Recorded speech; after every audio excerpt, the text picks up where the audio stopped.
where we make prepping fun. We're going to talk a little bit today about prepping, actually. Imagine that a prepping channel is going to talk about some prepping. But if you are just joining us for the first time, please consider subscribing. We are a channel of people who are like-minded, and most of us are trying to either purchase raw land, purchase a plot of land outside of the city limits, start becoming more self-sufficient, and eventually get off the grid, grow our own food, and live life that way. Myself and I and my family have purchased a small little 3-acre farm. We say 3 acres, but it's just under 3 acres worth of little farmland. And right now we are chicken farming, believe it or not.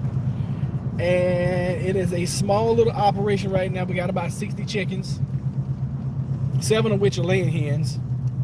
And we're trying to build that up to the point where we have at least enough eggs every month where it can sustain itself, pay for the electricity that it's using, and pay for the feed that it is costing to feed the animals. So that's what we are. So if you like that and you want to follow our journey, please subscribe, like, comment. Only a couple rules here.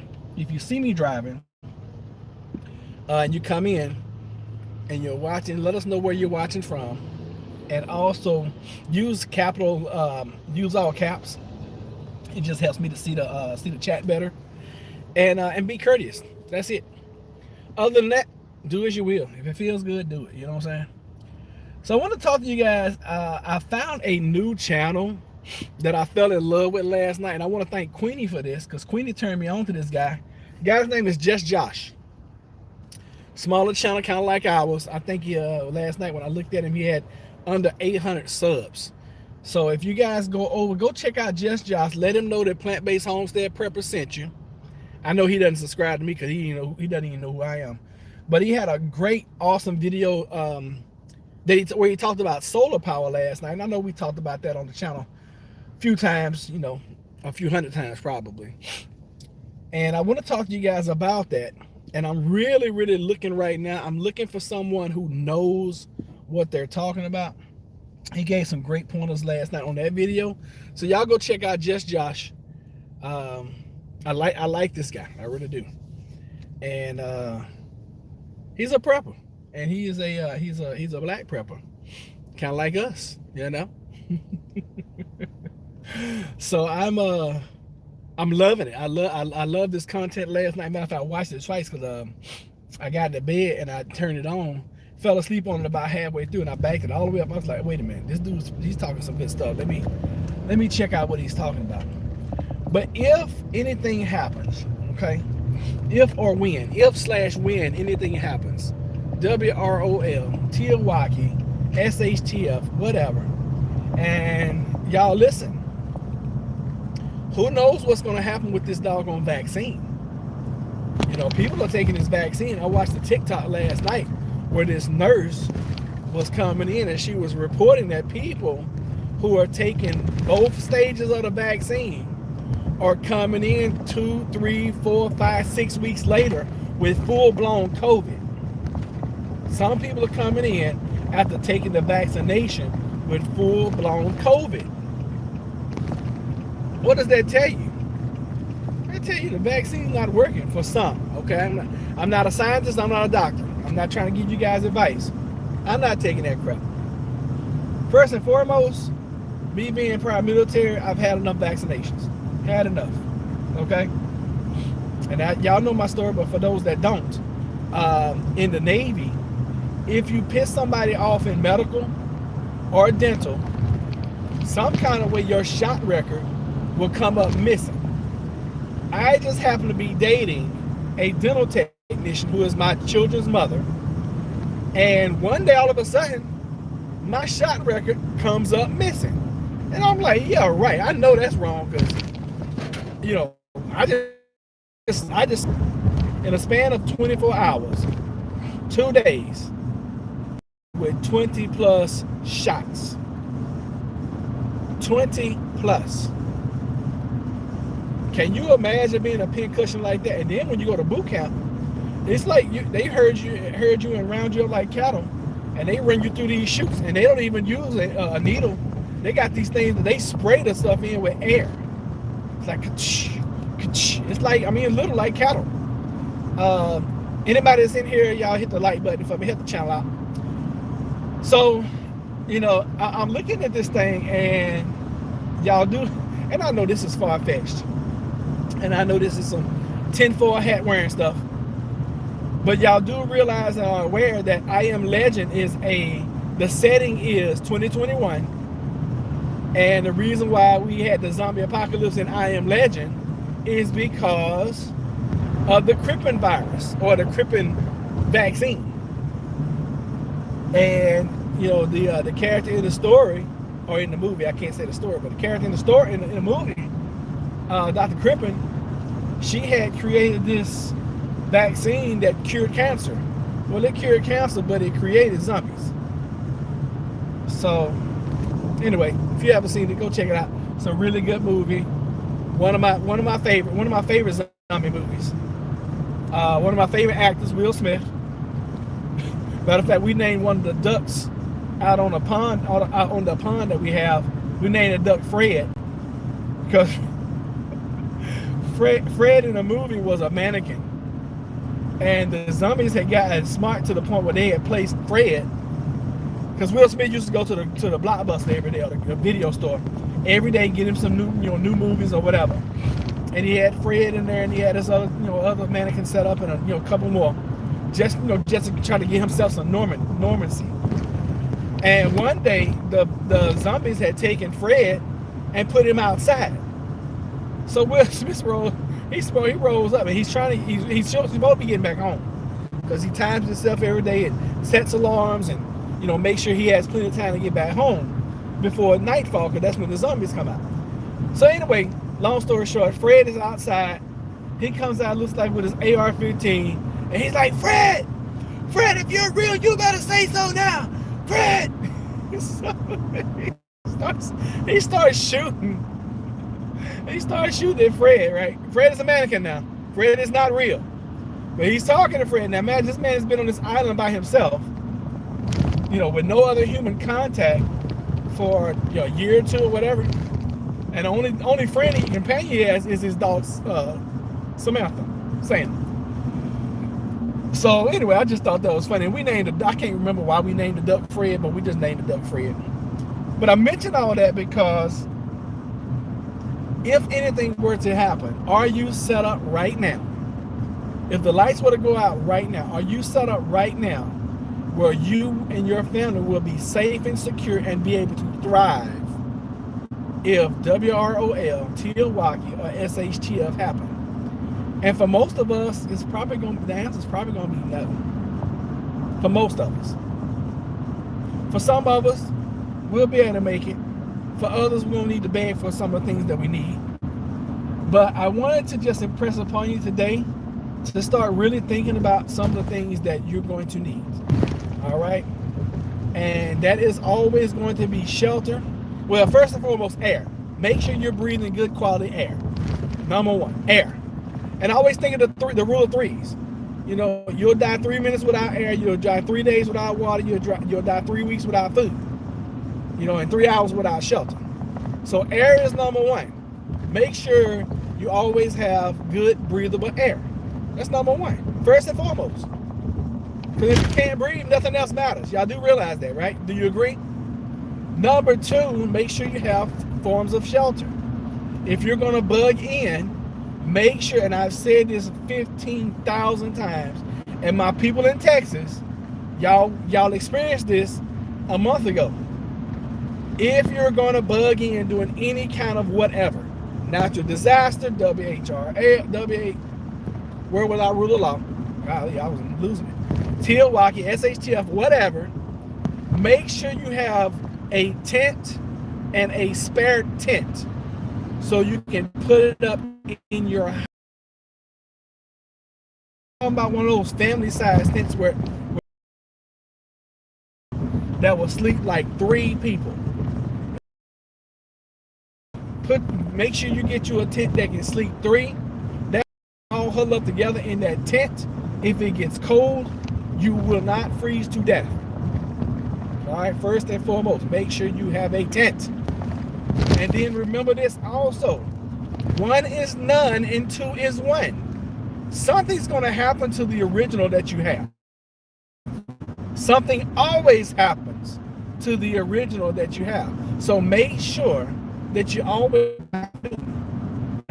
just keep that in the back of your mind. Too. I know your wife is going to be on your butt about putting stuff up all the time. I already know that. But listen, better safe than sorry. So always make sure you got two as opposed to one. That way you got a backup. So let's recap. 3 minutes without air. That's respirators, N95s, bandanas, wool mask, whatever. Make sure you're breathing good quality air. Number 2, shelter. And God forbid if you gotta go, leave your home, leave your bug out location, or leave your bug in location. How are you gonna make it? Do you have extra tarps? Because you need to stay up off the ground as much as possible. Do you know how to build a shelter? Do you know how to build a shelter off the ground? Do you know how to go out? A lot of us fantasize about, oh, if anything happens, I'm just gonna go live in the woods. You know how hard that is? Do you know how hard it is to live every day with the grid up, just to make it? And you imagine it's gonna be 100,000 times worse if the grid is down and you're trying to make it in the woods? It's not gonna happen, okay? So 3 minutes without air, 3 hours without shelter in inclement weather. The next one is water. You live 3 days without water, roughly. Do you have drinkable water? Do you have ways that you can purify water? Do you have 3 ways where you can purify your water? Can you do it with chemicals? Can you do it with a drip system? Do you have charcoal? Do you have sand? Do you have fire so you can boil it? I mean, there's a lot of questions that you got to ask yourself. Do you know how to make a fire? Start practicing now. I got at our new farm, we got a wood burning fireplace, a wood burning stove.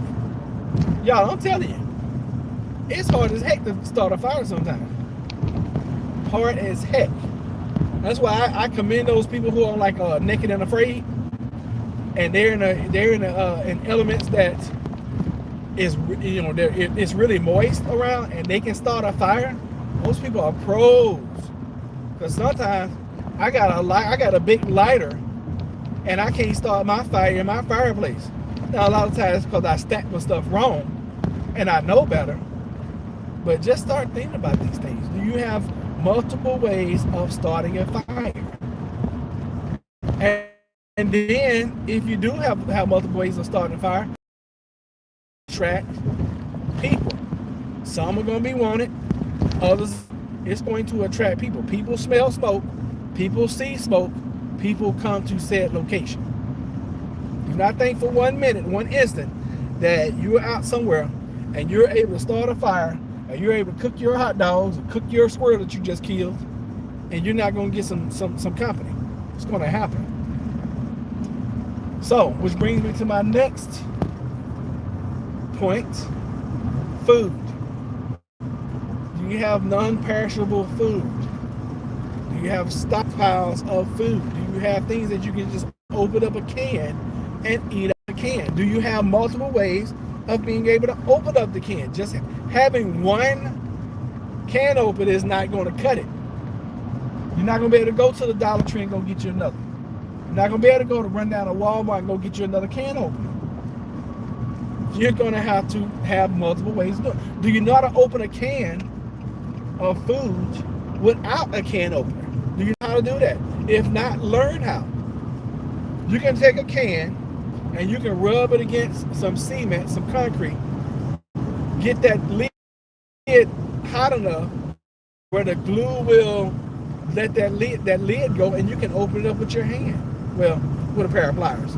Probably, if you get that can hot enough where the glue is melting, you don't want to touch that can, not the top of it. Did you know that?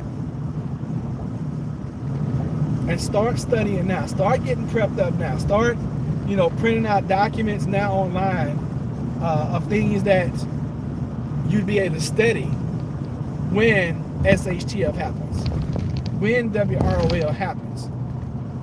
Start buying books now on survival. I know we all have busy lives. I'm sorry for the buffering. I am driving. I know we all have busy lives. I'm under water right now. I'm probably under 100 feet of water. So if I lose you guys, I lose you. And then start thinking about some things that are outside the norm. Do you have twine, where maybe you can make yourself a bow, bow end? Do you have good knives? Do you have where to sharpen your knives so you can make arrows? Do you have bang bangs and boom booms if you can get them in your state? So it's so much to think about. And I think what tripped me out and really got me more serious about thinking about prepping over the last couple 2 or 3 weeks is the fact that the CDC has a part on their website where it's talking about a doggone zombie apocalypse. Y'all hear me? That's crazy. Zombie apocalypse. So anyway, I just wanted to come in, promote my man's channel, Just Josh. Y'all gonna check him out. Let him know that Plant-Based Homestead Prepper sent you guys. And hopefully he and I can do some kind of collab. Why are you slamming on brakes? Did I miss something? I'm gonna end up on brakes. I'm glad that I was paying attention. I'm glad they were in another lane too. So anyway, y'all,